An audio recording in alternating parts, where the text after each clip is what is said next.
Em 26 de agosto de 1346, em um trecho de terra úmido e lamacento, perto da cidade de Crécy, no norte da França, cerca de 9.000 soldados ingleses pararam para descansar em uma colina baixa e suave. Eles estavam exaustos. Passaram semanas marchando, atacando e recuando, movendo-se da costa através de aldeias, sempre com as forças francesas pressionando logo atrás. Aproximando-se da direção oposta, estava um dos maiores e mais esplêndidos exércitos que a Europa tinha visto naquela época. 30.000 homens sob o comando do rei Filipe VI da França. Entre eles, cavalgavam os cavaleiros blindados, homens que carregavam séculos de nobre tradição em seus ombros. Eles sentavam-se montados em grandes cavalos de guerra, animais poderosos criados e treinados desde o nascimento. Para eles, armadura e aço eram símbolos do destino, prova de que nada poderia resistir à sua carga. Naquelas fileiras estavam antigas famílias nobres, condes e duques, herdeiros de vastas propriedades. Senhores aliados também haviam viajado de reinos distantes, cavaleiros do Sacro Império Romano, guerreiros de terras orientais e até mesmo o rei da Boêmia, que, embora cego, veio para não perder a glória da batalha. Eles avançaram com confiança quase total. Confiança tão absoluta que, mesmo antes de a batalha começar, os senhores franceses discutiam entre si. Quem seria o único a derrubar o rei inglês? Quem o capturaria vivo e o levaria para casa acorrentado? Eles não questionavam se venceriam, apenas quem reivindicaria a honra. E, no entanto, apenas 4 horas depois, no mesmo campo onde haviam marchado com tanto orgulho, cerca de 1.500 daqueles homens jaziam mortos. Linhagens nobres silenciadas, cavaleiros veteranos imóveis, 11 príncipes entre eles, homens outrora considerados pilares da ordem feudal. Do lado inglês, as perdas somavam apenas cerca de 40, não 400, apenas 40. Uma disparidade que parece impossível.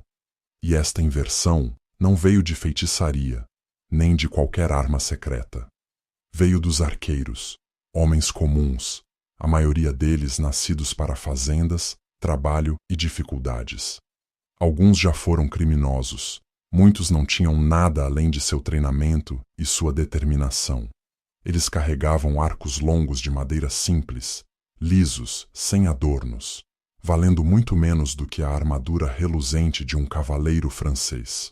No entanto, foram estas armas humildes que puseram fim à era da carga de cavalaria blindada, uma era que dominou a guerra europeia por 5 séculos. Crécy não foi apenas uma vitória, foi um ponto de viragem, um momento em que uma velha ordem rachou e uma nova compreensão da guerra tomou forma. Abriu os portões para o que se tornaria a Guerra dos 100 Anos, um conflito tão longo que gerações nasceriam e morreriam sem nunca ver o seu fim.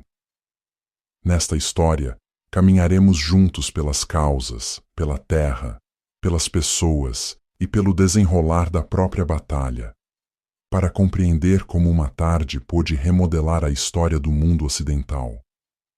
Para compreender por que os 2 exércitos se encontraram em Crécy naquela tarde, devemos recuar algumas semanas. Naquele ano, o rei Eduardo III da Inglaterra desembarcou as suas forças na costa da Normandia. Ele alegou que a coroa francesa poderia, por direito, passar pela linhagem de sua mãe, e, portanto, ele tinha uma reivindicação legítima a ela. Mas a sua reivindicação não foi apenas falada. Eduardo marchou com cerca de 15.000 homens para a França e queimou aldeias, saqueou cidades e devastou terras agrícolas, uma tática que os europeus da época chamavam de chevauchée. O seu propósito não era tomar território, mas humilhar, assustar e demonstrar que o rei da França não conseguia proteger os seus próprios súditos. Uma das cidades mais atingidas foi Caen, um lugar populoso e próspero. Depois de saqueá-la e levar tudo o que tinha de valor, o exército inglês marchou para o norte em direção a Calais, um forte sob controle inglês. Eles pretendiam alcançar a segurança antes que o exército francês pudesse interceptá-los. Enquanto isso, em Paris, o rei Filipe VI da França não podia ignorar a devastação. Com a honra da coroa e a dignidade do reino desafiadas, ele ordenou a cada nobre e vassalo que levantasse as suas forças e se juntasse a ele no campo. Logo, ele reuniu um dos maiores exércitos da Europa na época, cerca de 30.000 a 35.000 soldados, incluindo aproximadamente 12.000 de cavalaria totalmente blindada, reforços dos territórios sob o Sacro Império Romano, e o próprio rei João da Boêmia, que, embora cego, recusou-se a estar ausente do que ele acreditava ser um momento de glória. Estes homens não eram meramente soldados, eram símbolos de linhagem, de poder passado de pai para filho, de um orgulho feudal construído e preservado ao longo de séculos. O cavaleiro francês, o ícone de uma era. Um cavaleiro montado daquela época não era nada como o soldado a pé comum. Desde a infância, ele aprendia a cavalgar, a empunhar a lança, a lutar com a espada e a manter códigos de honra estritos. Sua armadura não era apenas proteção, era status. Uma única armadura poderia custar tanto quanto uma aldeia, talvez mais do que uma família camponesa poderia ganhar em uma vida. Por geração após geração, as pessoas acreditaram que a guerra pertencia à nobreza, que era a arena onde a coragem se provava e onde o sangue nobre confirmava a sua supremacia. Esperava-se que os soldados a pé ficassem abaixo. Os arqueiros eram considerados pouco mais do que aborrecimentos. Eles não chegaram a Crécy com esplendor. Muitos deles eram fazendeiros, trabalhadores, até mesmo homens outrora condenados por crimes e libertados em troca de serviço militar. A sua arma principal era o arco longo, um arco de madeira simples com quase 2 metros de comprimento. Parecia comum, mas o seu poder estava nas mãos que o tinham puxado desde a infância. Na Inglaterra, a lei exigia que todo homem praticasse tiro com arco todos os domingos após a missa. As crianças cresciam com cordas de arco nos dedos. Ao longo de anos e décadas, os ossos dos seus ombros e braços se remodelavam sob o esforço, marcas que arqueólogos modernos ainda conseguem identificar.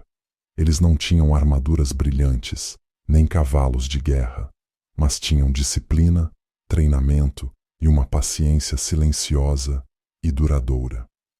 Uma figura a lembrar. Entre os ingleses naquele dia estava um jovem digno de nota, o príncipe Eduardo, o filho do rei inglês, mais tarde conhecido como o Príncipe Negro. Não por crueldade, mas pela armadura escura que ele preferia. Esta foi a primeira grande batalha da sua vida. Ele estava na linha de frente, ao lado dos arqueiros e da infantaria. E o resultado de Crécy moldaria não apenas o curso da guerra, mas o curso do seu destino. Quando os ingleses chegaram à área perto de Crécy, já tinham marchado por muitos dias, carregando despojos tirados de Caen. Eles estavam cansados, mas chegaram cedo o suficiente para escolher o terreno e prepará-lo. O rei Eduardo III estudou a paisagem com grande cuidado. Ele selecionou uma colina suave, não alta, mas íngreme o suficiente para que qualquer cavalaria que carregasse colina acima perdesse velocidade e força. Para cavaleiros pesadamente blindados, essa diferença poderia decidir a vida ou a morte. Ele organizou seu exército em 3 divisões, colocando os longbowmen em ambos os flancos, formando um largo e aberto formato em V. Esta formação permitia que as flechas de cada lado se sobrepusessem e convergissem exatamente no caminho por onde a cavalaria francesa carregaria, como duas fortes correntes de água forçando a entrada em um canal estreito. Em frente à linha inglesa, os soldados cavaram trincheiras rasas, levantaram pequenos montes de terra, esconderam fossos e, o mais importante, colocaram estacas afiadas anguladas para fora. As estacas não eram grandes, mas se um cavalo batesse em uma a todo galope, ele cairia violentamente para frente, derrubando o cavaleiro na lama, transformando um orgulhoso cavaleiro em armadura brilhante em um alvo preso e pesado, incapaz de se levantar. Lama, um detalhe simples, se tornaria um inimigo silencioso nesta batalha. A arma inglesa. Sua arma principal era o longbow, uma simples peça de madeira com cerca de 2 metros de comprimento, cuidadosamente moldada e encordoada com tendão ou fibra endurecida. Parecia humilde, mas nas mãos de um homem que treinou desde a infância, ele poderia enviar 10 a 12 flechas para o ar a cada minuto. Uma flecha poderia viajar mais de 200 metros. A um alcance mais próximo, poderia perfurar os pontos fracos da armadura, a fenda dos olhos, debaixo do braço, a parte interna do cotovelo, a parte de trás do joelho. Um longbowman não precisava matar a cada tiro. Se ele derrubasse um cavalo, se ele cambaleasse um cavaleiro, toda a formação atrás vacilaria. Por que a preparação inglesa funcionou? Os ingleses chegaram primeiro. Eles descansaram. Eles comeram. Eles respiraram fundo novamente. Eles enceraram suas cordas de arco para mantê-las secas. Eles colocaram suas estacas. Eles cavaram. Eles esperaram. Enquanto isso, os franceses chegaram na condição oposta. Eles perseguiam os ingleses há dias, marchando arduamente, cheios de raiva pela queima de suas aldeias. Quando chegaram a Crécy, o sol já estava se pondo. Homens e cavalos estavam exaustos, muitos não tinham comido. De um cume distante, o rei Filipe VI viu isso claramente. Ele ordenou que seu exército parasse e montasse acampamento para a noite. Eles atacariam pela manhã, mas essa ordem foi ignorada. Entre os franceses, o orgulho queimava mais forte do que a disciplina. Os nobres senhores não queriam esperar. Eles viram os ingleses como menos numerosos, longe de casa, desgastados pela marcha. Eles acreditavam que este era o momento perfeito para tomar a glória diante dos olhos do rei. E ninguém queria ser aquele que chegava tarde demais para reivindicar a honra. Homens pressionavam por trás, enquanto as fileiras da frente não tinham tempo de se formar. Ordens ainda estavam sendo dadas quando as lanças foram abaixadas. Bandeiras estalavam ao vento da noite, mas sem coordenação. A batalha começou, não por estratégia, mas por ambição. E então, a chuva veio. Nuvens escuras atravessaram o céu e uma chuva repentina varreu o campo. Naqueles poucos minutos, a maior diferença entre os dois exércitos ficou clara. Os ingleses desarmaram seus arcos e colocaram as cordas em segurança sob suas capas para mantê-las secas. Os besteiros genoveses do lado francês não, e não podiam, fazer o mesmo. As cordas dos seus arcos absorveram água, esticaram e perderam potência. Um pequeno detalhe, talvez. Mas às vezes, a chuva é a mão que gira a roda da história. Quando a chuva finalmente parou, os franceses começaram a formar suas linhas. Na frente estavam cerca de 5.000 besteiros genoveses, mercenários experientes. Eles não eram nobres. Eles lutavam por pagamento, não por honra. Mas eles estavam em desvantagem desde o primeiro momento. As cordas das suas bestas tinham sido encharcadas, enfraquecendo a sua potência. Pior ainda, os grandes escudos, os pavises, usados para protegê-los enquanto recarregavam, tinham sido deixados para trás, presos com a bagagem que ainda não tinha chegado. Então eles foram forçados a avançar sem cobertura, expostos na encosta aberta. Quando atingiram o alcance de tiro, levantaram suas bestas e dispararam uma primeira saraivada. Mas os virotes caíram aquém, dispersos e fracos. Muitos nem sequer alcançaram as linhas inglesas. E naquele momento, de ambos os flancos da formação inglesa, os longbows começaram a cantar. Um som profundo e arrebatador, como o vento rasgando uma floresta de bambu. Então, o céu escureceu. Dezenas de milhares de flechas caíram como uma chuva de ferro.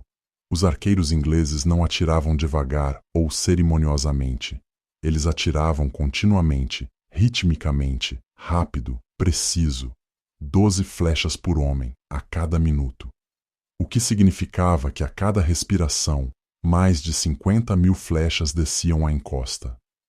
Os genoveses viraram e correram, não por covardia, mas porque simplesmente não havia como revidar. Mas atrás deles estavam os cavaleiros franceses, e o orgulho se transformou em brutalidade. Alguns dos nobres franceses gritaram: "Derrubem-nos! Eles estão no caminho!" Então a cavalaria francesa avançou, atropelando os seus próprios mercenários, abatendo homens que estavam apenas tentando escapar, apenas para abrir caminho. No caos de gritos, aço e cascos triturando ossos na lama, a vanguarda francesa enfraqueceu-se antes mesmo de ter tocado os ingleses. O primeiro assalto da cavalaria. Depois de romper as fileiras genovesas, os cavaleiros franceses abaixaram as suas lanças e incitaram os seus cavalos a subir a colina. Em um campo seco, o seu ímpeto poderia ter sido devastador, como um martelo balançado por deuses. Mas Crécy era lama.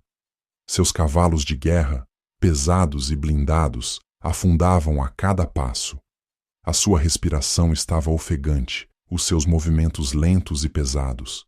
E acima deles, as flechas continuavam a cair, tão densas que muitos nem sequer conseguiam ver à frente.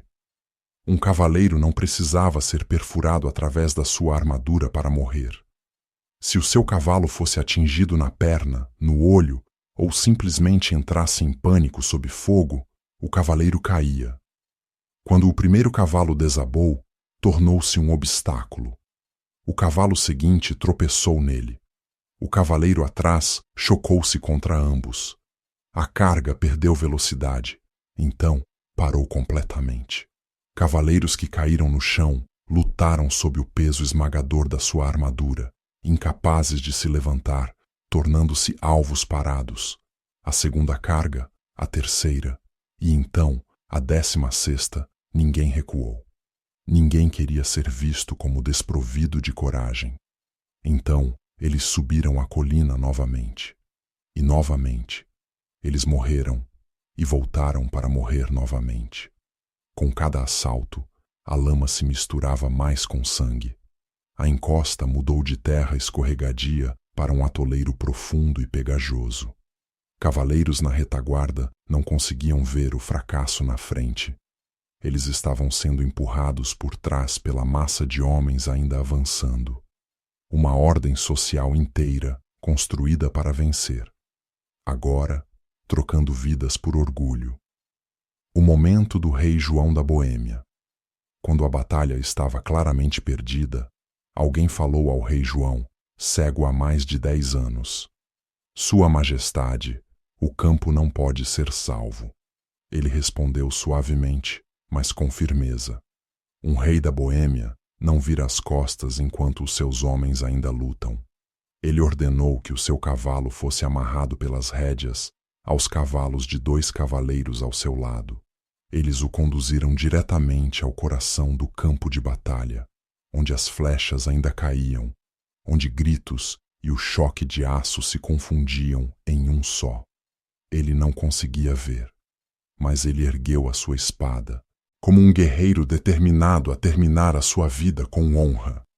Quando o campo de batalha caiu em silêncio, 3 corpos foram encontrados lado a lado. As rédeas ainda os amarravam juntos. O rei cego tinha escolhido a morte com dignidade, uma despedida da era que ele incorporava.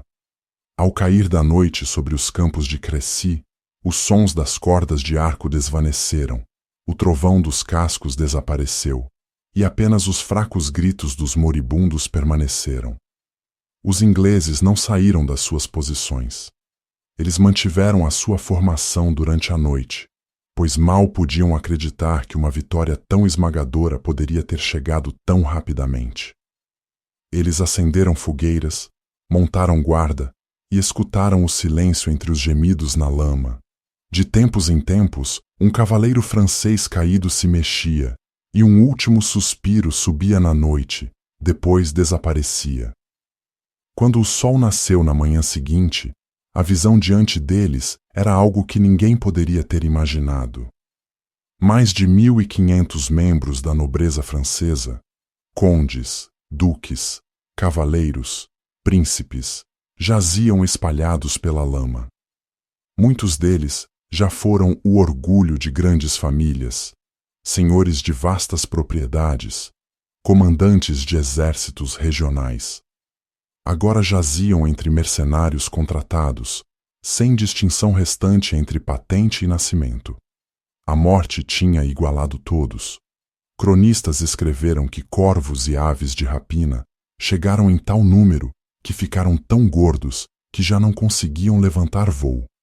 Eles simplesmente saltitavam de corpo em corpo, como se o campo não fosse mais terra, mas carne.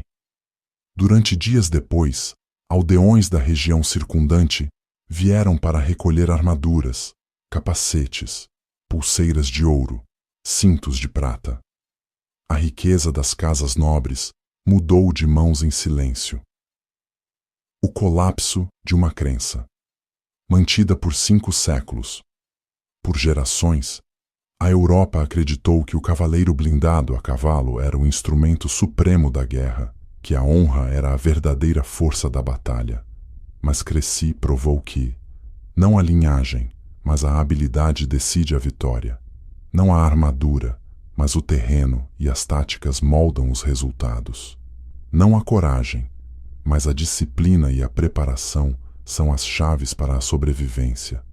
Foi como se uma grande porta tivesse se fechado, marcando o fim da era em que a nobreza montada governava o campo de batalha. A partir deste ponto, o longbowman comum tornou-se a força mais temida na guerra, e por baixo da derrota militar jazia um choque mais profundo. Se camponeses podiam matar nobres, então, por quanto tempo uma sociedade construída sobre sangue nobre poderia continuar a existir? Impacto na Guerra dos 100 Anos. A vitória em Crécy não pôs fim ao conflito. Ela iniciou um novo capítulo. Os ingleses avançaram em direção a Calais, e o cerco dessa cidade duraria quase 1 ano, garantindo à Inglaterra uma forte posição na França por décadas. Nos anos que se seguiram, a Europa veria 2 batalhas exatamente como Crécy, Poitiers, em 1356, e Agincourt, em 1415. Em ambas, a cavalaria francesa mais uma vez carregou através de lama e flechas, e encontrou o mesmo destino. Levaria quase 1 século para a França realmente mudar a sua estratégia e abandonar a ilusão de que a honra sozinha poderia vencer guerras. A Batalha de Crécy é a história de um mundo em mudança. De um lado, o aço brilhante do cavaleiro, cheio de orgulho e fé na linhagem e na tradição. Do outro, os arqueiros humildes, pobres, sem títulos, armados apenas com disciplina conquistada através de milhares de horas de prática no frio. Quando a batalha terminou, aqueles que sobreviveram levaram para casa uma nova compreensão da guerra e da humanidade. Que a verdadeira força não reside no esplendor, mas no conhecimento, na preparação e na capacidade de adaptação.